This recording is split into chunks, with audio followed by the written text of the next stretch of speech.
हर हर गंगे।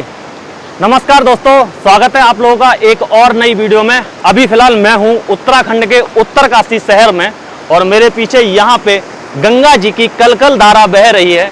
इस साइड से गंगोत्री की तरफ से गंगा जी आ रही हैं और इधर हरिद्वार की तरफ जा रही हैं। तो अभी फिलहाल हम लोग जाने वाले हैं श्री काशी विश्वनाथ जी के दर्शन करने के लिए। जी हाँ, श्री काशी विश्वनाथ जी के दर्शन करने के लिए काशी और उत्तरकाशी दोनों ही जगह श्री काशी विश्वनाथ जी का मंदिर है। जो काशी यानी वाराणसी जो है वहाँ पे भी काशी विश्वनाथ जी का मंदिर है और यहाँ पे भी काशी विश्वनाथ जी का मंदिर है। जितना पुण्य वहाँ के मंदिर में दर्शन करने से मिलता है उतना ही पुण्य यहाँ पे जो काशी विश्वनाथ जी का मंदिर है उसमें दर्शन करने से मिलता है। तो सबसे पहले हम लोग चलेंगे श्री काशी विश्वनाथ जी के दर्शन करने के लिए और उसके बाद आज हम जाने वाले हैं गंगोत्री धाम, जिसके दर्शन भी आज की इस वीडियो के अंदर हम आप लोगों को कराएंगे। यहाँ से जो गंगोत्री धाम है वो 100 किलोमीटर की दूरी पे है। तो चलिए पहले श्री काशी विश्वनाथ जी के दर्शन करते हैं, उसके बाद फिर यहाँ से हम लोग चलेंगे गंगोत्री। हिमालय की गोद में बसा उत्तरकाशी एक छोटा किंतु रमणीक शहर है जो अनादिकाल से ऋषि मुनियों की तपोस्थली रहा है। गंगोत्री और यमुनोत्री धाम की यात्रा खासकर विश्वनाथ मंदिर की यात्रा के बिना अर्थहीन है। इसी कारण प्रत्येक वर्ष हजारों तीर्थयात्री दर्शन के लिए यहाँ पे पहुँचते हैं। स्कंद पुराण के केदारखंड में भगवान आशुतोष ने उत्तरकाशी को कलयुग की काशी के नाम से संबोधित किया है। साथ ही उन्होंने व्यक्त किया है कि वे अपने परिवार समस्त तीर्थ स्थानों एवं काशी सहित कलयुग में उस स्थान पर वास करेंगे जहां पर एक अलौकिक स्वयंभू लिंग जो कि 12 ज्योतिर्लिंगों में से एक है अर्थात उत्तरकाशी में वास करेंगे। अभी हम लोग श्री काशी विश्वनाथ मंदिर के पास पहुँच चुके हैं। ये इसका यहाँ पे एंट्री गेट है जहाँ पे श्रद्धालु दर्शन करके आ रहे हैं। तो हम भी चलते हैं और यहाँ पे दर्शन करके आते हैं। यहाँ पे अगर आपने दर्शन कर लिए तो बनारस में जो काशी विश्वनाथ मंदिर है उसके दर्शन करने का जो लाभ है वो यहाँ पे दर्शन करने पे भी मिलता है। चलिए चलते हैं आगे और दर्शन करते फिर हम लोग यहाँ से निकलेंगे गंगोत्री की तरफ।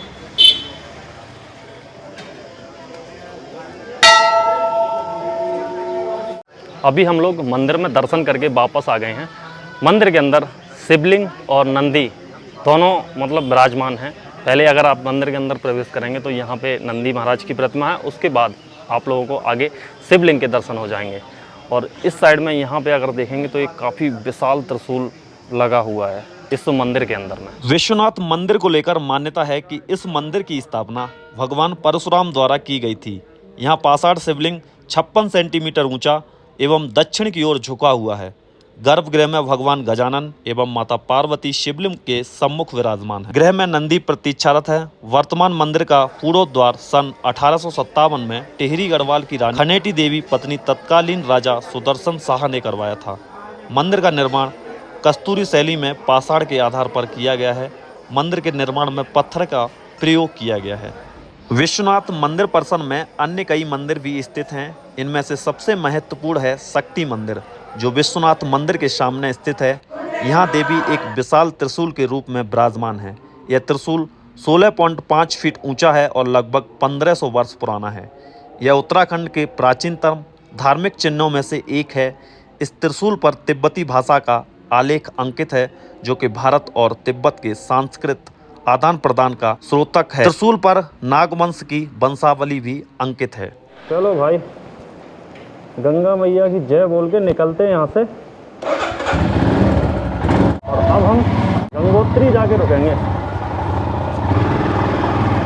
तो अब हम यहाँ से निकलते हैं गंगोत्री की तरफ और फिर रास्ते में जैसा भी रहेगा आप लोगों को बताते चलेंगे और फिर दर्शन करेंगे गंगोत्री चल के।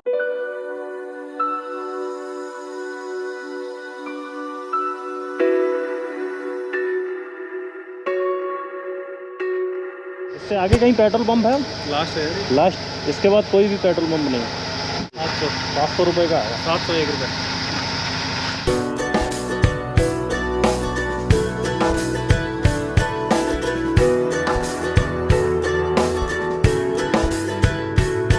जब हम लोग उत्तरकाशी से थोड़ा सा आगे आते हैं तो यहाँ पे रजिस्ट्रेशन कराने के लिए रजिस्ट्रेशन यहाँ पे होता है। अगर आप लोगों ने ऑनलाइन रजिस्ट्रेशन करा लिया है तो यहाँ पे चेक होगा। अगर आप लोगों ने ऑनलाइन रजिस्ट्रेशन नहीं कराया तो फिर यहाँ पे आपको ऑफलाइन रजिस्ट्रेशन हो जाएगा।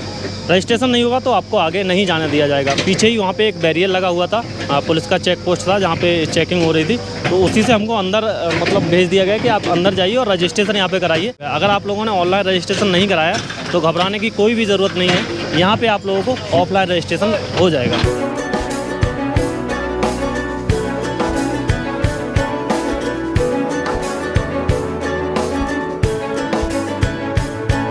जब आप लोग गंगोत्री की तरफ जाते हैं तो यहाँ पे रास्ते में एक केडी वाटरफॉल पड़ता है, जिसका नज़ारा काफ़ी बेहद ही खूबसूरत है। पानी का बहाव देखिए कितनी ज़्यादा तेज़ है, बोलो इतना तेज़ है कि जो पानी की बौछार है वो यहाँ तक आ रही है। और अभी तो मैं नीचे हूँ, रोड जो है ऊपर है, तो रोड तक इसकी फुहार जा रही है और यहाँ तक तो पूरा ऐसे लग रहा है कि मैं और मेरा कैमरा दोनों पे ही पानी गिर रहा है। तो कैमरे पे भी आप लोगों को दिख रहा होगा और कैमरामैन भी भीग रहा है। कैमरामैन कह रहा है कि मैं भी तो भीग रहा हूँ। तो भाई साहब कैमरामैन के ऊपर भी पानी जा रहा है, कितना तेज़ फ्लो में पानी है।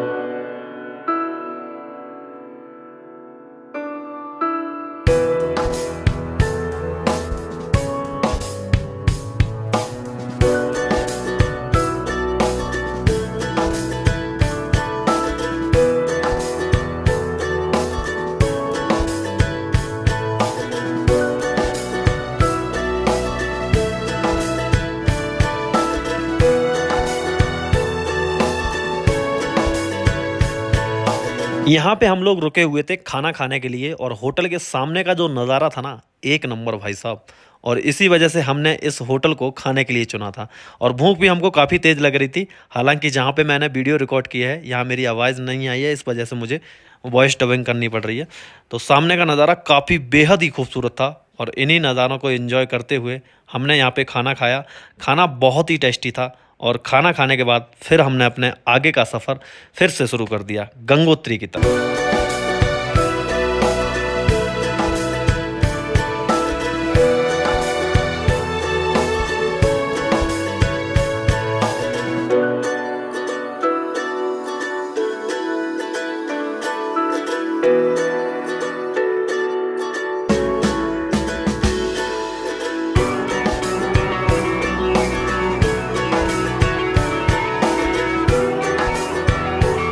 फाइनली हम लोग गंगोत्री धाम पहुंच चुके हैं। गंगोत्री धाम यहाँ से सिर्फ और सिर्फ 3 किलोमीटर रह गया है। मेरी बाइक देख के ये अंदाज़ा ना लगाए कि गंगोत्री धाम इस तरफ है, गंगोत्री धाम इस तरफ है।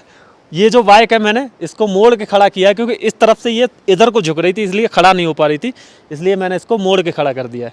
आप लोग पीछे का व्यू देख रहे हैं कितना खूबसूरत है।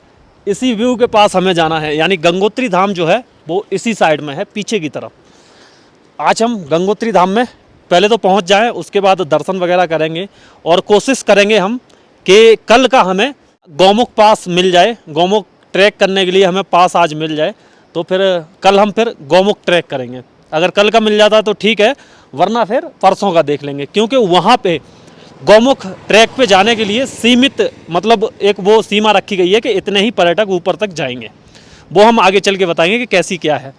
तो यहाँ के नज़ारे काफ़ी खूबसूरत थे। मैंने सोचा थोड़ी देर आराम करते हैं, फिर उसके बाद चलते हैं। अभी धूप जो है ना काफ़ी मतलब मस्त धूप है और मैं कह रहा हूँ ऐसा ही मौसम उस दिन रहे जिस दिन हमें ट्रैक करना है, क्योंकि आज का मौसम बहुत ही खूबसूरत है और नज़ारे भी बहुत ही मस्त हैं। उत्तरकाशी से चले थे और यहाँ तक पहुँचे हैं। रास्ते में बहुत सारे व्यू देखे और ऐसे करके करके यहाँ तक पहुँच गए हैं। अब आगे चलते हैं, जैसा भी रहेगा आगे बताएंगे।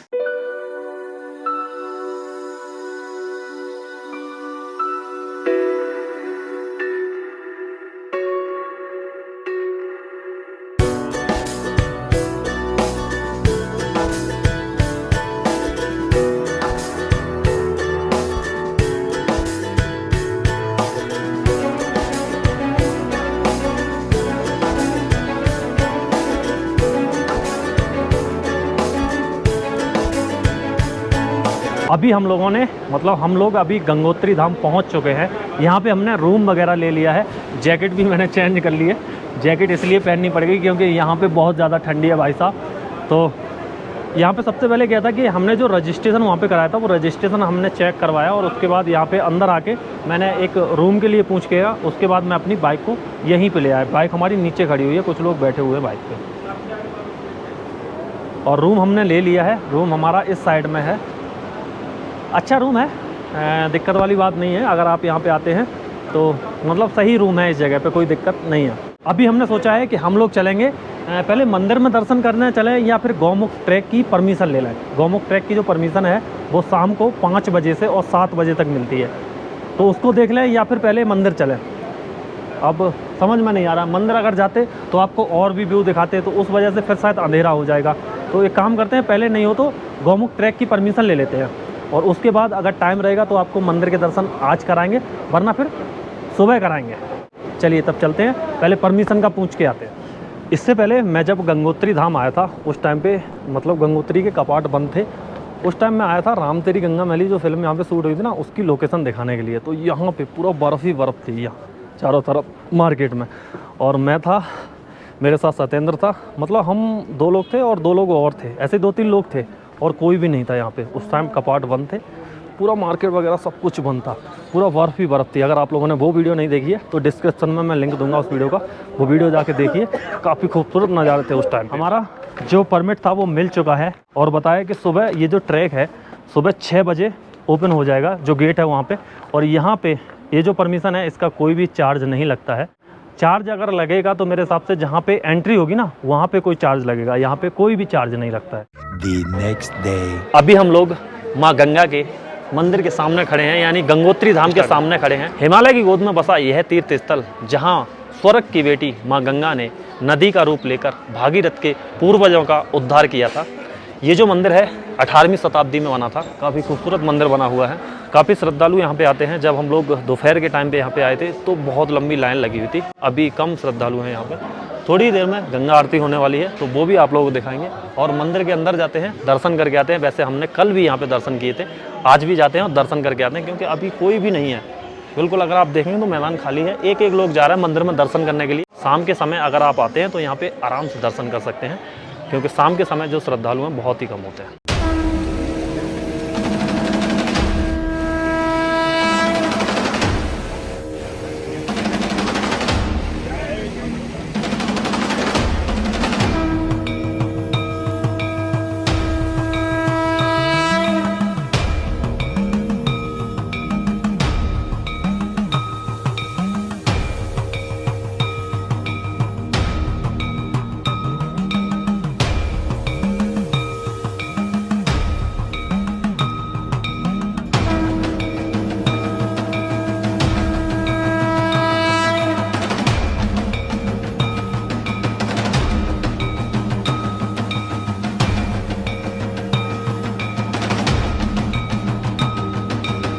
बोले गंगा मैया की जय।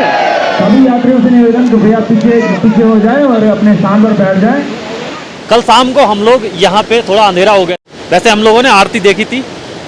अभी हम ये जो पुल है इस पुल को क्रॉस करते हुए जाएंगे, सूर्य कुंड देखेंगे। काफी खूबसूरत नज़ारा है वहाँ पे। और देखिए ये देखो जल का फ्लो कितना ज़्यादा तेज है। आ जाओ, इससे होते हुए चलते हैं, इस पुल से होते हुए। दूरी हमें लिखी नहीं है, लेकिन मैं एक बार पहले गया था, उस टाइम पे जब मैं आया था तो यहाँ पे पूरा बर्फ ही बर्फ थी, मंदिर के कपाट बंद थे। हम लोग सूर्य कुंड तक गए थे, सूर्य कुंड देख के आए थे। यहाँ से ऊपर से होते हुए जाना होता है, मुझे पता है, और ऊपर उधर से रास्ता है, तो आगे ही है सूर्य कुंड। यहाँ पे ये है सूर्य कुंड, जहाँ पे संगम भी है, जिसमें केदार नदी और भागीरथी नदी यहाँ पे आके मिलती है। मतलब पीछे से अगर आप देखेंगे, जब हम लोग आए थे तो पहला जो पुल पड़ा था वो वहाँ से आ रही है भागीरथी नदी, और दूसरा जो पुल पड़ा था वहाँ से आ रही है केदार नदी। तो दोनों ही यहाँ पे आके मिल जाती हैं, ये संगम है और इसी को बोलते हैं सूर्य कुंड। सूर्य कुंड देखने के बाद अब हम लोग जा रहे हैं पांडव गुफा की तरफ, यानी जो पांडव गुफा है जिसको बोलते हैं, जहाँ पे पांडव रुके थे। बताते हैं पांडव जब स्वर्ग लोक की तरफ जा रहे थे तो कुछ दिन के लिए वो उस गुफा में रुके थे। वो गुफा आगे है, यहाँ से अभी 1.5 किलोमीटर का रास्ता है उसका, और वहाँ पे उन लोगों ने तपस्या भी की थी, यज्ञ भी किया था। आगे चल के देखते हैं, काफ़ी विशाल गुफा है, तो चलते हैं। यहाँ से थोड़ा सा ही दूरी पे है, लगभग 1.5 किलोमीटर की। बताइए 20 मिनट लगेंगे पहुँचने में। पांडव गुफा तक पहुँचने के लिए कुछ इस तरह के पथरीले रास्ते से होके जाना पड़ता है। इस तरह के रास्ते से हम लोग आगे की तरफ आए हैं, और यहाँ आने के बाद हम लोग थोड़ा सा भ्रमित हो गए हैं, क्योंकि यहाँ से आगे देखिए, एक तो ये जा रहा है इस तरफ और दूसरा रास्ता ये जा रहा है। तो यहाँ पे लिखा हुआ है गंगा वृक्षारोपण, हो सकता है यहाँ पे ये गंगा वृक्षारोपण की जगह हो आगे। और ये रास्ता देखो, ये यहाँ पे ये रास्ता है ना, तो यहाँ पे ये क्रॉस का निशान लगा हुआ है इस तरफ जाने के लिए। तो अभी हम लोग इसी साइड चलते हैं और कोई है भी नहीं जिससे हम लोग रास्ता पूछ पाएँ कि किधर से हम लोगों को जाना है। तो काफ़ी मेहनत और मशक्क़त के बाद आखिरकार हम लोग पांडव गुफा पहुँच गए हैं। ये यहाँ पे पांडव गुफा है जिसका यहाँ पे छोटा सा गेट है। आप लोगों को देखने में छोटा सा गेट लग रहा होगा, लेकिन ये जो गुफा है काफ़ी विशाल गुफा है जिसके अंदर एक बार में लगभग 100 व्यक्ति बैठ सकते हैं। आगे चलेंगे, आगे चल के आप लोगों को दिखाएंगे और बताते हैं कि ये जो पांडव गुफा है युधिष्ठिर ने इस जगह को इसलिए चुना था क्योंकि पांडव के जो पिता थे ना पांडु, उन्होंने भी इस जगह पे तपस्या की थी और इसीलिए उन लोगों ने इस जगह को चुना था अपने विश्राम के लिए। कुछ दिन वो पांडव यहाँ पे रहे थे, उन लोगों ने हवन यहाँ पे किया था और फिर उसके बाद वो आगे चले गए थे बद्रीनाथ होते हुए स्वर्ग के रास्ते वो लोग चले गए थे। तो अंदर चलते हैं, अंदर से आप लोगों को गुफा दिखाते हैं।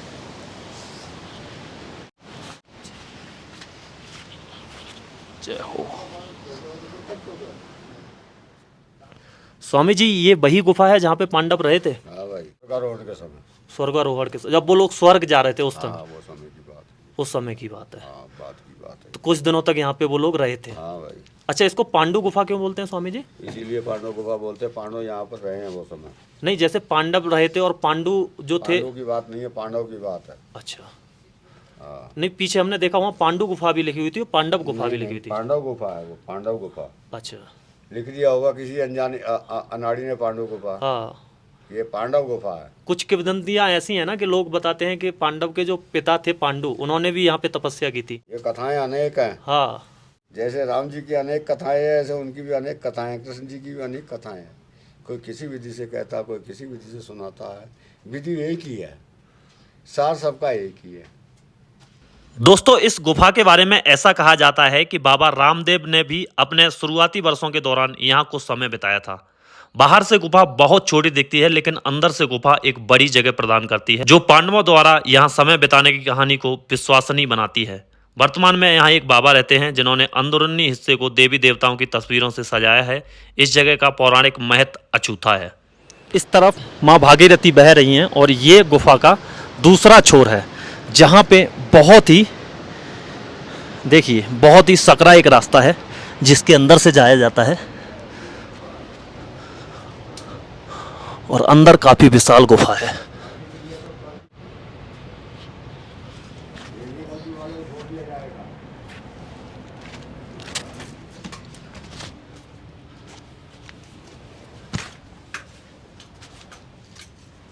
आज की इस वीडियो को हम लोग यहीं पे एंड करते हैं। कल हम लोग यहाँ से गौमुख का ट्रैक करेंगे जहाँ से माँ गंगा निकलती हैं, जहाँ माँ गंगा का उद्गम स्थल है, उसका ट्रैक हम कल स्टार्ट करेंगे। तो वो वीडियो भी आपको देखने को मिलेगी। काफ़ी खूबसूरत स्थान है। आज की इस वीडियो को हम लोग यहीं पे एंड करते हैं। वीडियो आपको कैसी लगी कमेंट करके ज़रूर बताएं। वीडियो आपको पसंद आई हो तो वीडियो को लाइक करके जाएँ। चैनल पर अगर आप नए हैं, पहली बार इस वीडियो को देख रहे हैं, तो चैनल को सब्सक्राइब करके बेल आइकन को प्रेस कर दें जिससे हमारे आने वाली वीडियो का नोटिफिकेशन मिल जाए आपको सबसे पहले। मिलते हैं आपको नई वीडियो में, तब तक के लिए जय हिंद, जय भारत, वंदे मातरम।